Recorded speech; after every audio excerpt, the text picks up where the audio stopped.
Welcome to the Wired to Hunt Foundations podcast, your guide to the fundamentals of better deer hunting. Presented by First Light, creating proven, versatile hunting apparel for the stand, saddle, or blind. First Light. Go farther, stay longer. And now, your host, Tony Peterson. Hey everyone, welcome to the Wired to Hunt Foundations podcast, which is brought to you by First Light. I'm your host, Tony Peterson, and today's episode is all about how to make a high-pressure shot.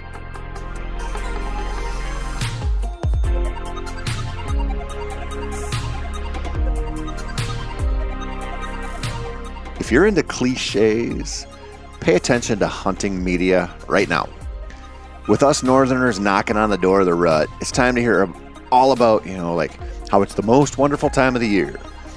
You know how I feel about that, so I'm not going to sugarcoat it as much as those folks who hunt primo ground in southern Iowa, and they'll be sorting through booners looking for just the right one, unlike us. The truth is, the rut is tougher than we let on, often, which is something I've talked about plenty. But one thing I haven't talked about, and that's real important, is that shots during the rut are often the most difficult you'll take all season. So buckle up, buttercups, because it's time to dive into this episode.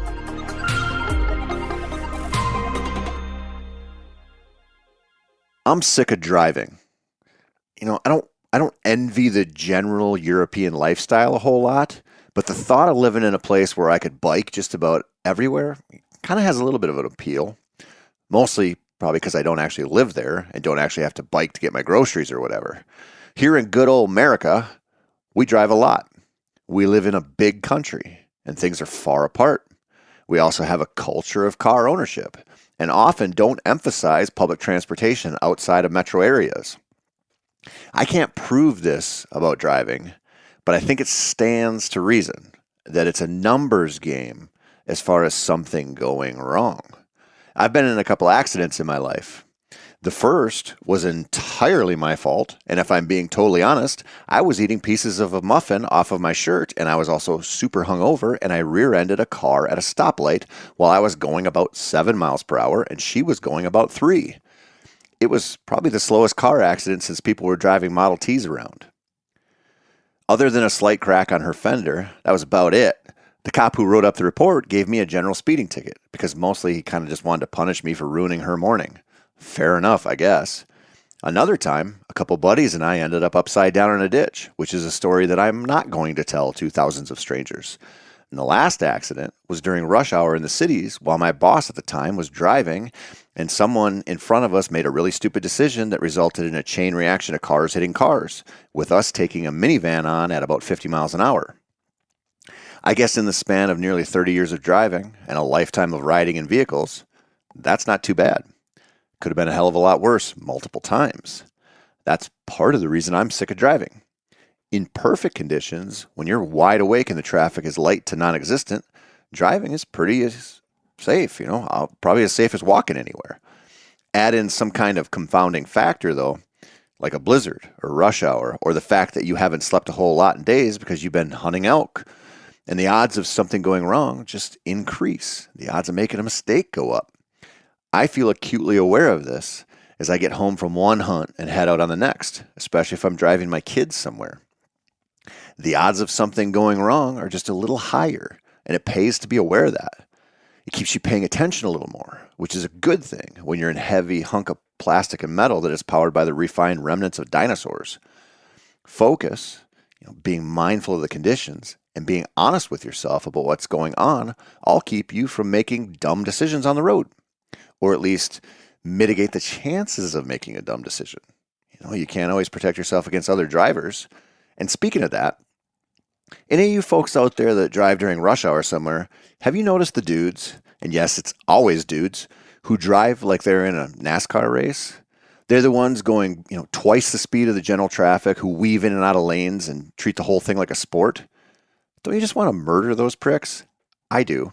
When I see them, and where I live I see them a fair amount, I dive pretty deep into elaborate fantasies about torture. I also think about what it would be like to have a fully auto 50 cal mounted to the top of my truck and immunity from spraying random bullets into the interstate to take those guys out. They're the worst. Anyway, rant over. I better tie this whole thing to hunting before everyone starts to fall asleep. That Sunday drive, when the conditions are perfect, that's like taking a shot at a relaxed buck that is feeding in the beans or your food plot in the early season. You know, that buck that doesn't have anywhere to be, he isn't all keyed up, and the shot is likely to be just a lower pressure affair. You know what's not a low pressure affair? Shooting at the biggest buck of your life as he chases a doe around your stand while grunting his head off. That's the opposite. And you know what that means? A lot of bad shots happen during the rut. And I'm not picking on anyone here. I recently had a very embarrassing miss while filming a MeatEater episode, so trust me when I say that I get it that things can go wrong. In that situation, Mr. Ranella and I were hunting any deer in Oklahoma on some public land. Well, the first morning, any deer happened to show up, and while I thought I was pretty calm when that spike came in, I had something happen that threw the whole encounter off. The buck, and I'm talking a scrapper, little tiny spike, was 16 yards away, happily nosing the ground for some persimmons when I drew and murped him. What he did, instead of stopping and looking around like a normal buck should, is that he jumped about 6 feet forward. So I just leaned a little farther out on my tree, put my pin on him, and shot. And what I didn't realize was that my window wasn't as open as I assumed, and my arrow deflected off some brush and missed him completely. All it took was that little deer reacting differently to my attempt to stop him, and I went from what I'm pretty sure was a sure thing to a total whiff. As cagey as he was, he made a huge mistake when he let me get a redemption shot on him. But the lesson still stands. Even in scenarios where we should be able to make the shot 1,000 times out of 1,000, we often don't. This happens on public land spikes, and it happens on private land 180 inchers. It happens all season long, but it happens the most during the rut. This is the reality that no one really talks about, but I'm confident in saying that while my odds of getting a shot at a buck might be highest during the rut, outside of at least some specific early season situations, my odds of getting a high pressure shot during the rut are highest. There's no other time of the season where it's almost a guarantee that things are going to unfold pretty quickly and often in ways I don't anticipate. Does that sound familiar? If not, just keep hunting during the pre-rut and the chase phase and the lockdown period. You'll see that while your encounters with good deer might increase with the seasonal timing, that your chance of putting an arrow right where it needs to be starts to decline a little bit. The first thing to acknowledge about this is that it's mostly in your head. The pressure of most shot opportunities is largely a self-made deal, and it's dumb. It's also nearly inevitable. This begins with the fact that we have high expectations for this time of year. We have real high hopes, you know. With all that unfettered optimism comes heightened senses, increased anticipation. We know that we can go from sitting in a dead woods for 6 hours to suddenly having the buck of a lifetime in our laps. We expect that to happen. But when it does, we are rarely ready. Because how would you get ready for that? There really isn't a way to target practice that allows you to simulate that situation. For most of us, we might have a couple of good encounters during the entire rut, or hell, the entire season. This adds to the problem. I know this won't do you much good until you screw it all up, so let me say this. You probably have more time than you think. But every second of warning or lead time you can get is also a big benefit. Seeing a buck 100 yards out is a hell of a lot better than suddenly noticing him when he's 30 and cruising. It's hard to pay attention the whole time though, but you got to try. Get into the rhythm of looking up from your phone a lot, or better yet, shutting it down and putting it in your pocket for blocks of time. Look everywhere, glass often. Remember, believe that a buck could show up at any moment from anywhere, because it's true. Work on your mindset. And remember, you probably have time. It takes most of us like 3 to 7 seconds to execute a shot. That's not that much time. Even a cruiser who is going to arc into and out of your life in a matter of 20 seconds is going to give you everything you need to work with to make that shot. And the key to making any shot, especially a high pressure one, is to do your best job possible to tamp down the panic. This starts with lead time, like I mentioned. It also helps when you acknowledge that you just need to pick a shooting lane or window and make sure your pin gets to where it needs to be. The moment you start to rush it is the moment you've lost control.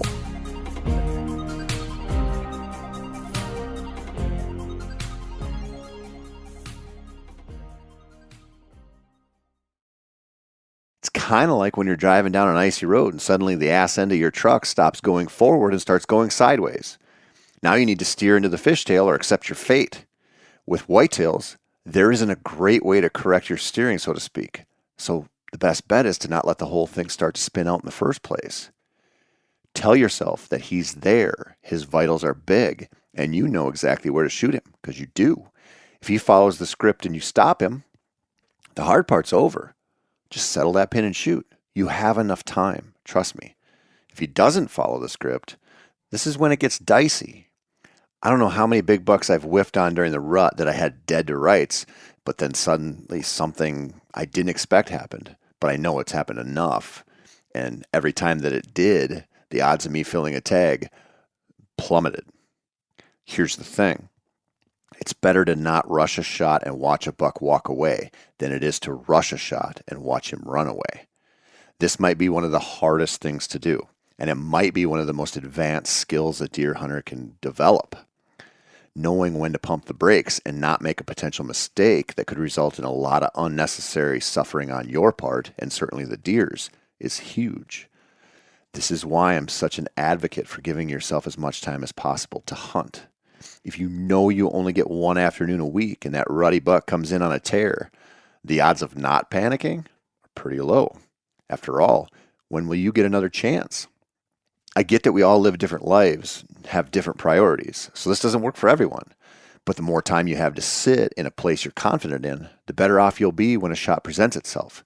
You'll panic less, and you'll make better decisions more. It's not easy, trust me. It's also important to pay real close attention when you do release an arrow, not only to whether you deflated his lungs or instead tested your broadhead on some leaves and dirt, but also to the entire encounter. Did he run off, or just simply trot through a few better shooting lanes? Did you aim, or just kind of close your eyes and pray to the deer gods? What did you do right? What did you do wrong? Was he on your weak side when you saddled up, making it more difficult to draw and shoot? Or did he come through just like you planned? What could you have done different with your setup to make it easier? How about the timing of your draw? Did you feel confident in your shot when you took it? Or did your initial instincts tell you that you were kind of taking one of those things where you're like, I'm going to cross my fingers and pray? Those are bad. Confident shots are obviously better. Or, I don't know, did you get caught looking at your phone when he was closing in? There's a pretty good lesson there. Did you take a marginal shot that came your way when you knew he'd probably stick around? Did you murp him before you even had a chance to draw because you were totally melting down? What happened? What happened? What happened? And be honest. Even if you did everything right and he ran 75 yards and piled up, there are things to learn from that encounter about the next encounter. And if you didn't, there's a lot to learn. Those adrenaline-fueled shots teach us a lot about not only deer behavior, but our behavior. They tell us whether our setup was solid or maybe not. They tell us that the confidence we got on the range flinging arrows with no pressure didn't really prepare us for a once-per-season meetup with a 4.5-year-old buck. They tell us that if we don't do our job of anchoring correctly and executing the way we absolutely know how to, that all kinds of things can go wrong. They tell us that we should have been paying attention, but we weren't. And how much of a disadvantage that puts us at is real. It happens a lot. Learn from it. Don't make excuses. This is important stuff, my friends, because we think our job is to learn about deer. And sure, that's crucial. If you can't pick the right funnel for the rut, you probably aren't going to have to worry about shooting at too many deer. But the truth of it all is that learning deer isn't really as tough as it sounds. They kind of just do what deer do, and you can figure that out really well over time. Learning about ourselves is a different story, and this is no more obvious than when you finally get a shot opportunity at a big deer. This is when you learn what your adrenaline situation is really like, when you get to see that you actually do get buck fever, despite what you tell yourself and your hunting buddies when you're not hunting. This is when you learn whether you can keep your act together enough to do your most important job as a hunter, or what little details need to suddenly change to take you right out of the zone. I know personally, I have a high level of confidence in making most whitetail shots. Too much, probably. But then I go out and a spike buck flips the script a little and I miss like I'm 12 again and desperately want any deer to die in front of me. This stuff is humbling and it's hard, but it gets a hell of a lot more humbling and a hell of a lot harder if we don't work to get better at making good shots. This is a really good all-season goal, but is most obvious during the rut.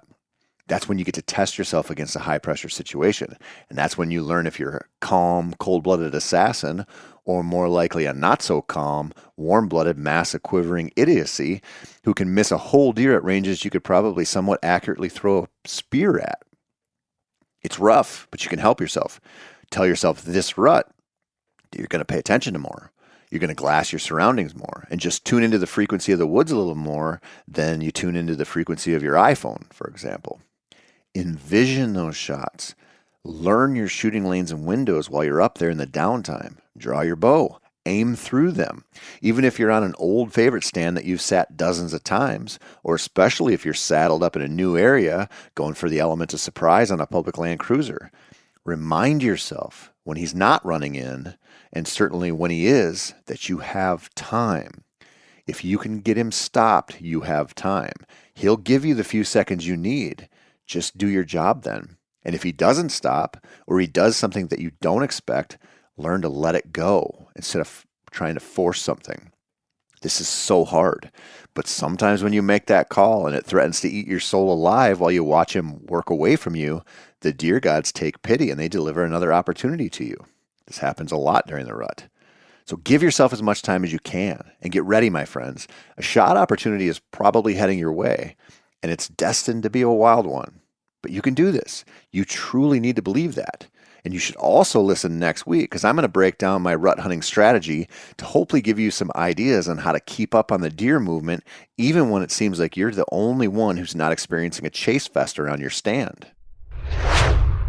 That's it for this week. I'm Tony Peterson. This has been the Wired to Hunt Foundations podcast, which is brought to you by First Light. As always, I want to thank you so much for your support, for tuning in, and really all the support for our Meat Eater content and our brands. We truly appreciate it. If you want to check out maybe some more podcasts, maybe some videos, a ton of articles on all kinds of hunting topics, go to themeateater.com and you will see more than you probably ever need to. You're going to be busy for a long time, so check it out.